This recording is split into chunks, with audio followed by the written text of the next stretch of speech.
한국의 인사의 절. 한국에서는 상대에 따라 인사하는 방식이 다릅니다. 자신보다 나이가 많거나 지위가 높은 사람에게는 안녕하세요 또는 안녕하십니까? 라고 말하며 고개를 숙이거나 허리를 굽혀 인사합니다. 고개를 숙이거나 허리를 굽히는 것은 상대방에 대한 존경을 나타내는 제스처입니다. 한편 자신보다 나이가 어리거나 친한 사람에게는 안녕 이라고 말하며 손을 가볍게 들거나 흔들어 반가움을 나타냅니다. 안녕하세요, 안녕하십니까, 안녕, 은. 인사하는 시간에 상관없이 아침, 점심, 저녁 언제든지 사용할 수 있습니다. 공적인 상황에서는 주로 악수를 하며 인사합니다. 다만 자신보다 나이가 훨씬 많거나 지위가 높은 사람에게 인사할 때는 왼손으로 오른 팔이나 오른 손을 받치고 악수를 하는 것이 예의입니다. 한국에서 알뜰하게 생필품을 구입하는 팁. 대형마트에서는 종종 1 더하기 1, 2 더하기 1 또는 주말 특가와 같은 할인 행사를 열어 식료품부터 생활용품까지 다양한 상품을 싸게 판매합니다. 마트에서 나누어주는 전단지를 통해 할인 상품 및 할인 금액, 추천 상품 등 할인 행사에 대해 안정보를 얻을 수 있습니다. 온라인 쇼핑몰을 통해서 생필품을 싸게 구매할 수 있습니다. 온라인 쇼핑몰에서는 정기적으로 할인 행사를 하거나 할인 쿠폰을 제공합니다. 이를 활용하여 특정 상품을 싸게 구매하거나 추가 할인을 받을 수 있습니다. 또한 당근과 같은 중고거래 플랫폼을 통해서 또 생필품을 싸게 구입할 수 있습니다. 다른 사람들이 더 이상 사용하지 않는 생활용품뿐만 아니라 가전제품, 가구에 이르기까지 다양한 물건을 살 수 있습니다. 이러한 중고거래 플랫폼을 통해 자신이 사용했던 물건을 팔 수도 있습니다. 플랫폼을 통한 중고거래는 대부분 같은 지역에 사는 사람들 사이에서 직거래로 이루어집니다. 한국이 도시. 한국에는 1개의 특별시 서울과 1개의 특별자치시 세종 6개의 광역시 인천, 대전, 부산, 울산, 대구, 광주가 있습니다. 서울은 한국에서 가장 큰 도시로 정치, 경제, 문화의 중심지입니다. 주변의 인천, 경기도와 함께 수도권을 이루며 이 지역에는 500만 넘는 한국 사람들이 거주합니다. 인천은 대한민국의 관문으로서 인천국제공항과인 천항이 위치해 있습니다. 부산은 한국에서 두 번째로 큰 도시로 세계적인 규모의 부산항이 있으며 아름다운 해변이 있어 많은 관광객들이 방문합니다. 인근에는 자동차, 조선, 중화학 산업이 발달한 공업도시인 울산이 있습니다. 이외에 또한 국의 남동쪽 인경상도 지방에는 섬유산업의 도시인 대구가 있고 남서쪽의 전라도 지방에는 문화와 예술의 도시인 광주가 있습니다. 한편 세종특별자치시는 2012년에 행정 업무를 효율적으로 수행하기 위해 만들어진 행정중심 복합도시로 교육부, 고용노동부 등 대부분의 정부 부처가 위치해 있습니다. 인근에는 경부선 과호남선이 지나가는 교통과 과학의 중심지인 떼전이 있습니다. 한국의 좌식 문화. 한국인들은 빵이나 마루의 바닥에 앉아서 식사를 하거나 휴식을 취하는 좌식 문화를 가지고 있습니다. 이러한 좌식 문화는 가족이나 가까운 친구들과 함께 소통하고 유대감을 형성하는 데 도움을 줍니다. 좌식 문화로 인해 한국 사람들은 대부분 집안에서 신발을 벗고 생활하며 바닥에 앉아서 식사를 하는 식당도 딥게 볼 수 있습니다. 좌식 문화가 현대에도 지속되는 이유는 한국의 전통 난방방식인 온돌의 영향 때문이라고 합니다. 온돌은 바닥을 따뜻하게 하는 한국의 전통 난방 시스템으로 여러 가구가 모여 사는 아파트에서도 파이프를 바닥에 깔아 뜨거운 물을 순환시키는 방식으로 사용됩니다. 밖에서는 주로 소파나 의자에 앉아 생활하는 젊은 사람들도 집안에서는 자주 따뜻한 바닥에 앉아 TV를 보거나 쉬기도 합니다. 양력과 음력. 한국의 달력을 보면 큰 숫자와 함께 작은 숫자로 날짜가 적혀 있는 것을 볼 수 있습니다. 큰 숫자는 양력을 기준으로 한 날짜이고 작은 숫자는 음력을 기준으로 한 날짜입니다. 한국에서는 양력과 함께 음력을 아직 사용하기 때문에 달력에도 양력과 음력을 함께 표시해 줍니다. 회사와 학교, 정부기관 등의 일정은 모두 양력을 기준으로 합니다. 광복절이나 한글날 등 국경일인 법정 공휴 일도 양력이 기준입니다. 그런 아전 통명절인 설날이나 추석은 역을 기준으로 합니다. 그래서 한국에는 1월 1일과 음력 1월 1일, 새해 첫날이 2번 있습니다. 그리고 개인의 종교가 존중되는 한국에서는 예수님 과부처님의 탄생일이 모두 공휴일인데 예수님의 탄생일인 크리스마스 12월 25일은 양력을 기준으로, 부처님의 탄생일 4월 8일은 음력을 기준으로 기념합니다.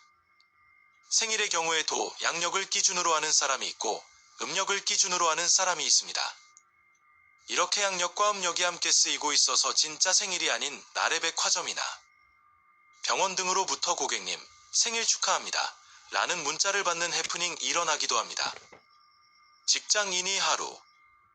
한국의 직장인들은 대부분 9시에 일을 시작합니다. 출근할 때는 지하철이나 버스와 같은 대중교통을 이용하기도 하고 개인 승용차를 이용하기도 합니다. 퇴근 시간에는 교통이 매우 혼잡하여 예기치 않은 일로 어려움을 겪기도 합니다. 점심은 보통 12시에서 1시 사이 구내 식당에서 먹는데 구내 식당이 없으며 뇌삭은 처의 식당에서 먹습니다. 점심은 같은 부서의 사람들과 회사에서 하지 못한 업무 이야기도 하면 서함께 먹는 경우가 많습니다. 일부 직장인들은 점심시간을 이용하여 간단한 취미활동을 즐기기도 합니다. 퇴근은 대부분 6시에 하지만 이를 닦은 내지 못했을 때는 야근을 합니다. 퇴근 후에는 쌓인 피로와 스트레스를 풀고 팀워크를 다지기 위해 상사 나동료들과 회식을 할 때도 있습니다. 어떤 사람들은 출근 전이나 퇴근 후에 자신이 건강을 위해 운동을 하거나 자기 개발을 위해 외국어 학원에 다니기도 합니다. 날씨. 한국은 봄, 여름, 가을, 겨울사 계절이 뚜렷한 나라입니다. 봄 3월, 5월은 따뜻하며 벚꽃, 영산홍과 같은 아름다운 꽃이 많이 핍니다. 사람들은 봄꽃 구경도 가고 아름다운 봄 경치를 즐깁니다. 여름 6월, 8월은 덥고 비가 많이 옵니다. 장마가 끝나고 30도가 넘는 무더위가 시작되면 사람들은 아름다운 해변인 나계곡으로 휴가를 떠납니다. 밤에는 열대야로 잠을 설치기도 합니다. 가을 9월 11월은 맑고 시원한 날씨가 이어집니다. 형형색색으로 곱게 물든 단풍을 보기 위해 산으로 여행을 떠나는 사람들이 많습니다. 날씨가 좋아 학교 운동회, 축제 등과 같은 중요한 행사가 많이 열립니다. 겨울 12월, 2월은 영하 10도까지 내려갈 정도로 매우 춥고 강물이 얼기도 합니다. 높은 지역에는 눈이 많이 내려 스키나 스노보드를 뜬 겨울 스포츠를 즐기는 사람들이 많습니다. 3일은 춥고 4일은 따뜻한 3한 4온 현상이 나타나기도 합니다. 한국 사람들은 너무 더운 여름이나 너무 추운 겨울보다 시원하고 경치가 아름다운 봄과 가을을 좋아합니다.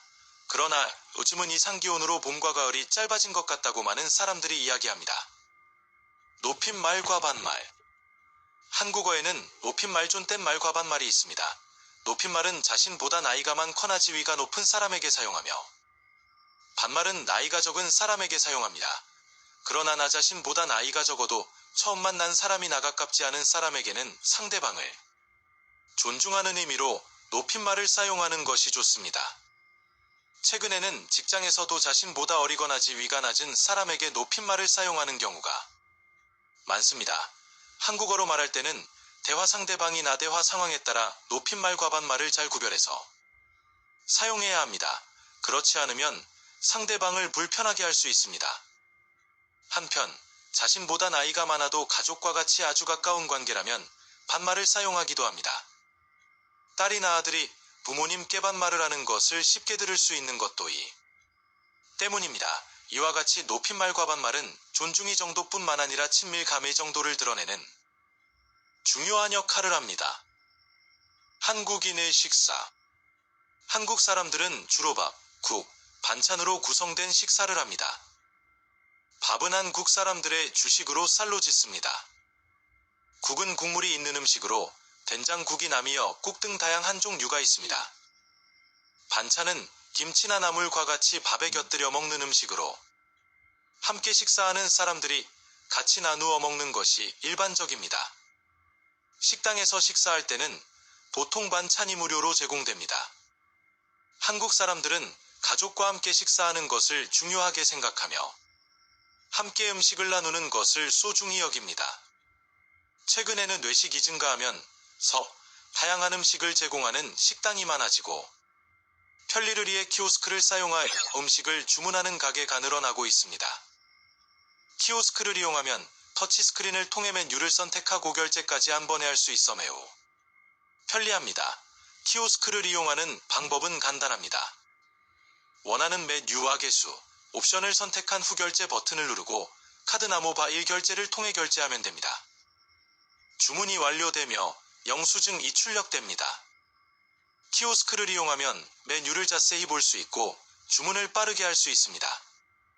키오스크 덕분에 사람들이 간 편하게 음식을 주문할 수 있게 되었습니다. 무인 판매점. 무인 판매점은 사람이 직접 판매를 하지 않고 자동화된 시스템을 통해 상품을 판매하는 가게입니다. 보통 고객이 원하는 상품을 선택한 후 카드나 스마트폰을 이용하여 직접 결제하는 방식으로 운영됩니다. 그러나 고급화된 센서, 카메라, RFID 라디오, 프리퀀시 아이덴터퍼케이션 기술 등을 활용한 매장에서는 고객이 모바일 앱으로 QR코드를 스캔하여 사전 결제를 하면 상품이 나오는 방식으로 운영되기도 합니다. 무인 판매점은 무인 슈퍼, 무인 편의점처럼 음료수, 과자, 컵라면, 생필품 등 다양한 종류의 상품을 판매하는 곳도 있고 무인 생수 판매점, 무인 계란 판매점, 무인 아이스크림 판매점, 무인 라면 판매점, 무인 과일 판매점, 무인 문구점과 같이 특정 상품만을 취급하는 곳도 있습니다. 이외에도 무인 세탁소와 무인 카페, 무인 골프장 등 무인으로 서비스를 제공하는 곳도 있습니다. 이러한 무인 판매점은 24시간 운영되고 있어 언제든 집 필요할 때 이용할 수 있다는 장점이 있습니다. 또한 외국인처럼 어장벽이 있는 사람들도 자유롭고 간 편하게 이용할 수 있습니다.